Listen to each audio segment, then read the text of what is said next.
Hey, it's Robb Flynn from Machine Head, and you're listening to Pommesgabel, the podcast of powermetal.de.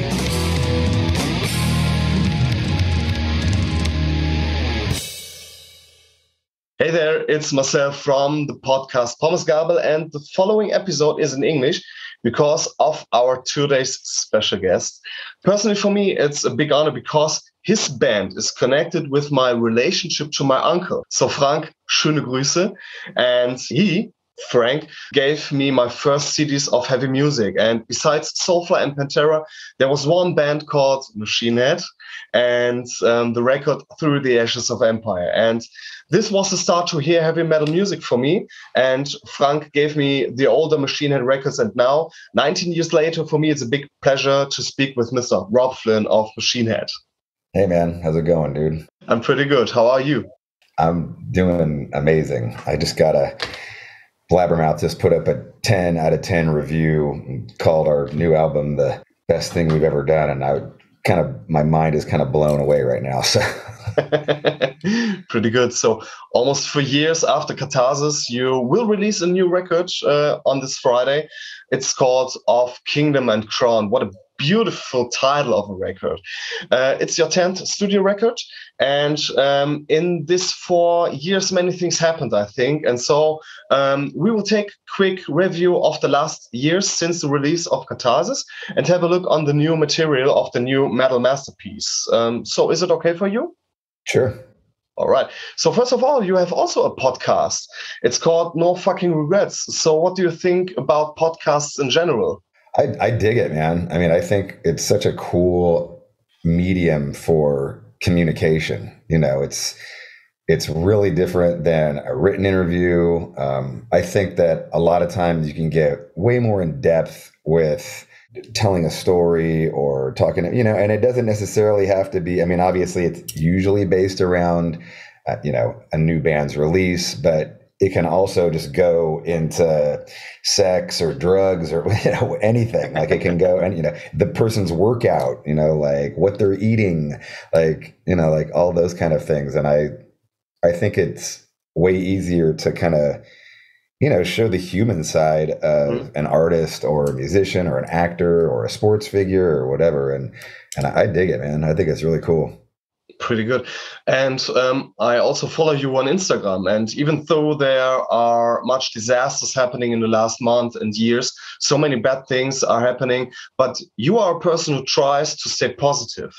Also, the lyrics, especially from Burn My Eyes, I think, show you as a very empathic person.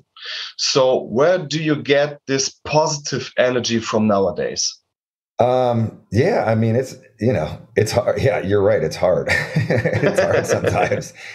And I am affected by it. Like I think, like most artists, I do have, like emotions affect me. I probably get it from my dad. My dad and I used to go on walks almost every day, and even as a teenager, at least once or twice a week. We just walk, we'd go on a hike, we'd go, and, we'd just talk. We'd talk about the world. We'd talk about life, and I remember having like really heavy conversations with him about Martin Luther King's assassination, what he believed. And, I just think the talking, like even when he caught me doing, when I was 18, I was a mess. I was a fucking really wild teenager, like I was insane. And, he caught me doing cocaine when I was like 17 years old. And, my mom was like the type of person that when I got caught during cocaine, she would just like break out a metal pan and just hit me with a metal pan or a wooden spoon or whatever. And, my dad used to beat me with a belt, which was just kind of like what they did back then. And, but, like when I got to a teenager, like, I was as strong as him and, I could stop the belt. And, I think he like was like, I'm not going to be able to do this type of thing anymore. So he would just talk to me, and so like when he caught me doing cocaine, oh my God, he fucking like, it was funny because I had a Metallica mirror. So it was a mirror that had Metallica Ride the Lightning on it, and it had a bunch of cocaine like residue on it. And he found my straw, and he's just like, he breaks out the mirror, and like he takes me to a diner, and he breaks out the mirror and he breaks out the straw, and then he just sat there and talked to me. He didn't, like, I wished he would have hit me or just like punched me in the arm or like whatever. But no, instead he talked to me for 3 fucking hours, dude. And I was just like, by the end of it, I was like, I never want to do cocaine again, just so I don't have to listen to this 3-hour fucking conversation. And, but in a lot of ways it stuck, you know what I mean? Like all the things that he said stuck, the kind of reasoning behind what he said, and it had definitely had an impact on me. And my dad's still alive, and he's still a very deep thinker, and so yeah, when you ask me where I get my empathy from, like I feel like a big part of it came from him. So do you think that the word is mightier than the sword? Yeah, I mean, sure. In 2019, your first record celebrated its 25th birthday, and you did a huge world tour to perform the whole Burn My Eyes record. So how was the tour received by your fans? Oh my God, it was fucking huge. London, Brixton Academy sold out in 8 hours. Paris, 2 nights in Paris sold out in 1 hour. So yeah, it was awesome. We did all of Europe, we did America, and even just from a personal standpoint, I brought Chris and Logan out and just reconnecting with them for the first time and all that time. It was awesome. And because it was an evening it was still 3-hour shows. So the first 2 hours of the show was Matt and Vogue and Jared and I doing everything after Burn My Eyes, basically. And then the last hour was Burn My Eyes, and it was tons of fun, man. And then the pandemic hit and put a stop to it all. And since the release of Catharsis, you released a lot of singles, I think, like Do or Die, Circle to Drain, Civil Unrest, but only My Hands Are Empty are part of the new Machine Head record. So did you also have the thoughts to put the rest of the single on the new record? No, I mean, we had written quite a few songs during that period. And when My Hands Are Empty came together, it was like, oh, wow, like we really got something different and cool and unique here. I remember telling Jared, like, if we can build the record around this song, we're going to have something pretty special, because there's, this is definitely territory that we've never gone to before. And so, we did that. And so that was always the plan, was just to like, that was, to me, that was the starting point. That was the beginning of Kingdom and Crown. Before we will talk about of Kingdom and Crown, I want to speak a little bit about the new Machine Head lineup, the new Machine Head family, with the decapitated guitar player Vogue and Matt. You found new members for the Machine Head family. So how did they get involved in the songwriting process of Kingdom and Crown? Well, Matt, unfortunately, wasn't really that involved, because when the pandemic hit, he was in the UK and lockdown, and there was just no way to really get him over here to record. And, with Vogue, like I would just send, like once lockdown happened, I have a studio. So I was going to my studio and I was still working on riffs and sending. So I'd just email him riffs or send him a video of me playing a riff on WhatsApp and be like, hey, like, I don't know what to do after this riff ends. Like, finish this riff and send it back to me. And, I'd do that with Jared, and, and I'd send stuff to Matt too. And it was just, and then those guys would get ideas back to me, and, we'd just be like, oh, like, let's try this and try that. And as I'm sure it was for all bands who were trying to write over the pandemic, because most bands, as don't really live around each other anymore. Yes. Maybe 1 or 2 guys live close, but everybody's kind of scattered out, and we're no different. And so, I think just, really utilizing the technology that was available, WhatsApp, email, texting riffs. Like it was kind of awesome, really, And I think you probably done something special for your 10th studio record. It's your first concept record, I think. Yes. And I think you were inspired by the Japanese anime Attack on Titan. It inspired some of the aspects of the story, but the record is not about Attack on Titan. And the record is telling a story about two anti-heroes. And the set is based in a futuristic wasteland where the sky is crimson red. What are the stories about, and what is the message behind the stories of the two anti-heroes? So like you said, it takes place in a crime-ridden futuristic wasteland, and it revolves around two characters. So character number one is Eris, who loses the love of his life, Amethyst, and goes on a murderous rampage against the people who killed her. Character number two is Eros, who loses his mother to a drug overdose, and in his downward spiral becomes radicalized by this charismatic leader and goes on his own murderous rampage and is one of the people who killed Amethyst.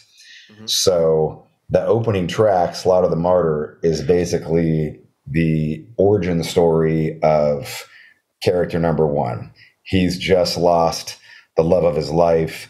He's in a venomous, vengeful state of mind. And that's how the story and the album begins.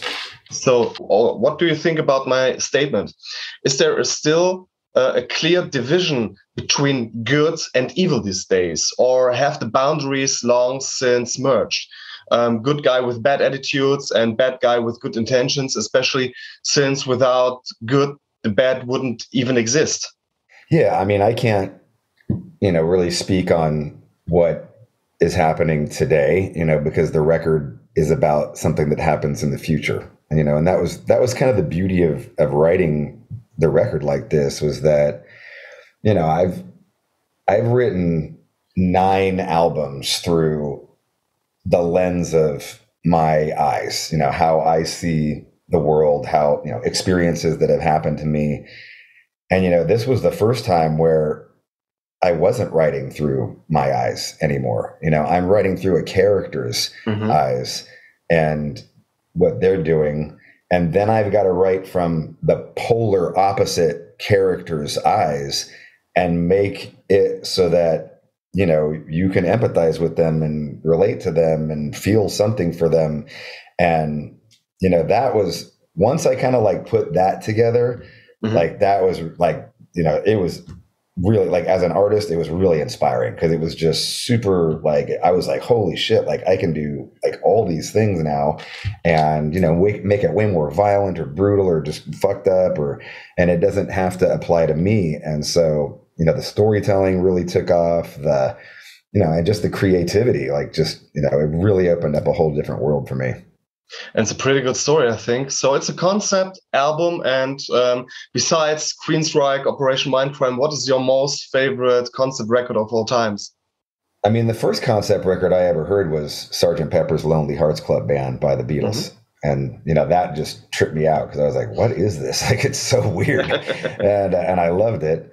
And then, but, probably the first record that like I got into was The Wall by Pink Floyd. That was like, I used to take a ton of acid and just fucking put my headphones on and listen to, all the fucking, the bombs dropping and the people talking in between the songs and, the phone ringing and, it hit, I mean, especially for me, it just checked so many boxes, because it was like, it was about being angry with teachers. It was about war. It was about sadness. It was about sex, the song Dirty Women, and, like just the movie and the whole like kind of flower sex scene in there. Like it was so rad.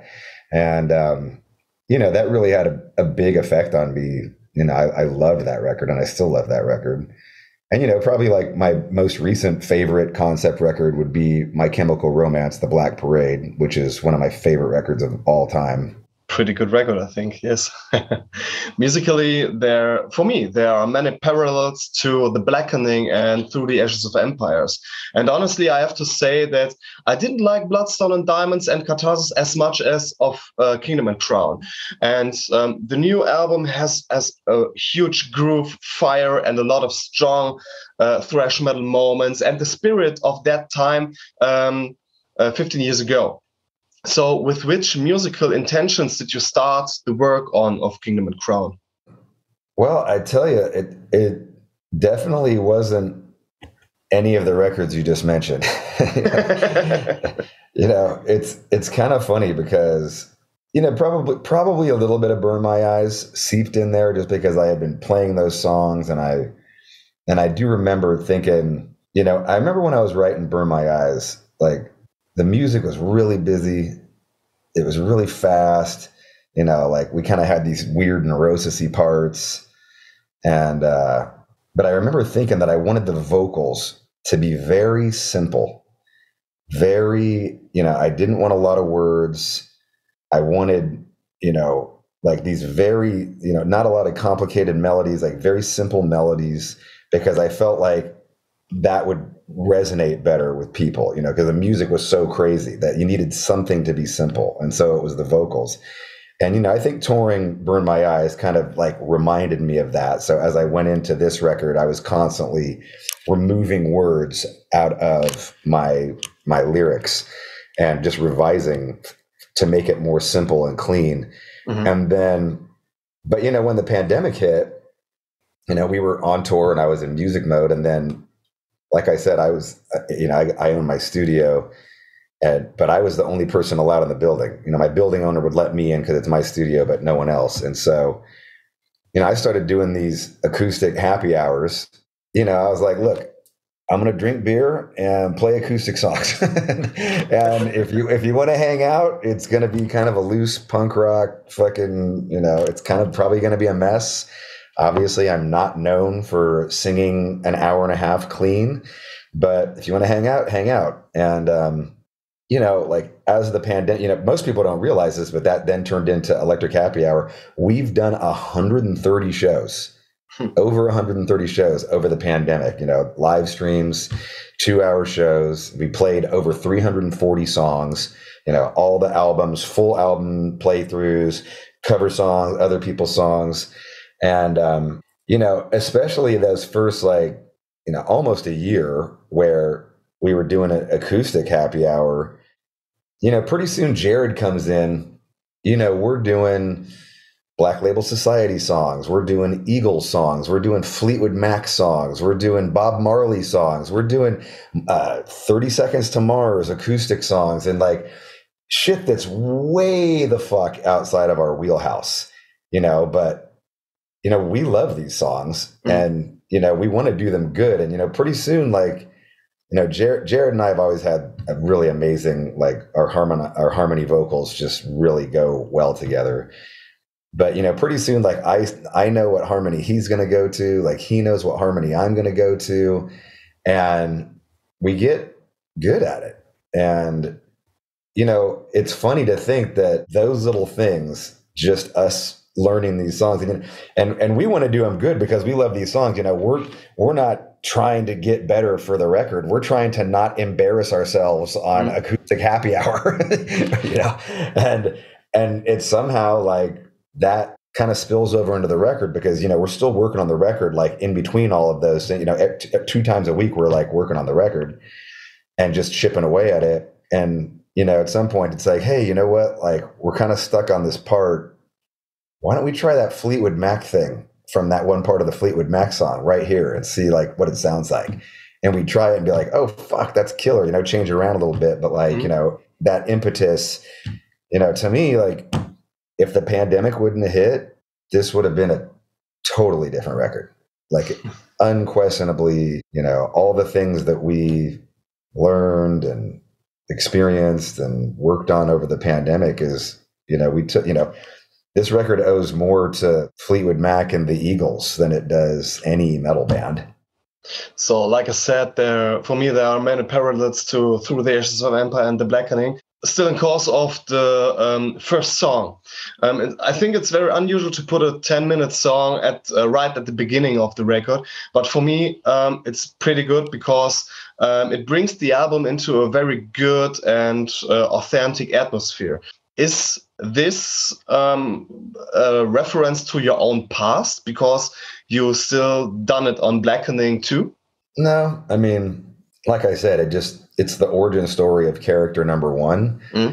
And so from the concept story standpoint, there wasn't really any other place that song could go. And so, yeah, I mean, that was it, when we're writing, we're not trying to, and people always are surprised by this, but I never listen to Machine Head. I never listen to Machine Head. I never listen to the Blackening. I never listen to, I mean, if I'm doing an album playthrough, I'll listen to it to learn it, but I'm not listening to, I'm just listening to it to kind of remember what I did. I'm not, I've played Davidian something like, 3,000 times or something at this point. Like I don't ever need to listen to that song ever again. And, so when we're writing, we're just writing, we're just making music and moving forward and just trying to make something be the best that it can be. And it's always been like that. It's always like that. I also love the dynamics on the record. Despite the groove and the thrash, there are also quieter, more thoughtful moments that makes the album very multifaceted. And what do you say to my statement that you take a step back stylistically, only to take 2 steps forward in general? Oh, well, fuck. Thank you, man. That's rad. That's awesome. I appreciate that. Because it was my first encounter with you, what do you think about the record Through the Ashes of Empires from today's perspective? I mean, I'm super proud of it. I mean, I'm proud of all of our records. You know what I mean? Like we wouldn't have put the record out if we weren't proud of it. I mean, I'm probably hypercritical of every record, which is probably part of the reason that I don't listen to it, because I'm like, that vocal sucks, or I should have done this, I listen to it in those terms, you know what I mean? I can hear that fuck up that I, should have cleaned up. And I mean, I can listen to I can listen to every album and find a song that I don't like. I don't really like 1,000 Lies. It's just, it's okay. I don't really like Slanderous off the Blackening. I'm like, it's okay. So but I think they age well. When I learned, learning the stuff for Burn My Eyes for that tour, it was the first time I'd listened to Burn My Eyes in a long time, top to bottom. It's fucking, we really captured something special. 28 years later, it's got a magic to it that's undeniable, and so does Through the Ashes. It had this fucking magic that we captured, and that's all you're trying to do with music. Music is literally a photograph of where 4 people are or 5 people are at any given moment in their lives. And, sometimes you capture lightning in a bottle. And maybe in a few years, the people took the Kingdom and Crown record in one line with Through the Ashes of Empire and Burn My Eyes, and a few years later, maybe with the Crimson Idol of Wasp, The Wall, and Operation Mindcrime, I think, because from my point of view, it's a huge concept to interpret something special, and I like the concept, I like the music, and so it's a pretty fucking good Machine Head record. What can I say? Thank you, man. Thank you. You're too kind. And in the coming month, you will be on tour with AMON AMARTH and the Halo Effect. And did you still listen to their new records?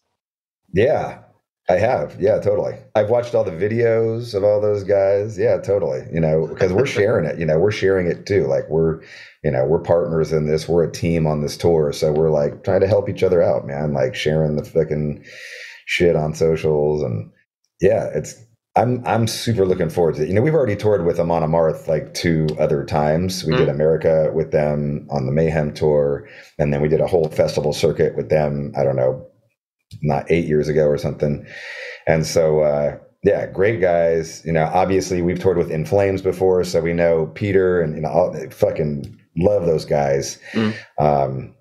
Yeah, I mean, I'm really looking forward to it. It's going to be massive. It's a co-headline between us and AMON, so we're headlining in the UK, they're headlining in Germany, and then kind of flip-flopping everywhere else. And yeah, it's going to be super awesome. Massive production. Biggest production we've had ever in our history. In fact, that's what we're doing right now. We're doing in Vienna, we're working on all the pre-production so that we get all the, we've got a lot of pyro, so we've got to learn all the pyro cues so we don't get burned, programming all the lights, it's a lot going on, but it's exciting, man. It's really exciting.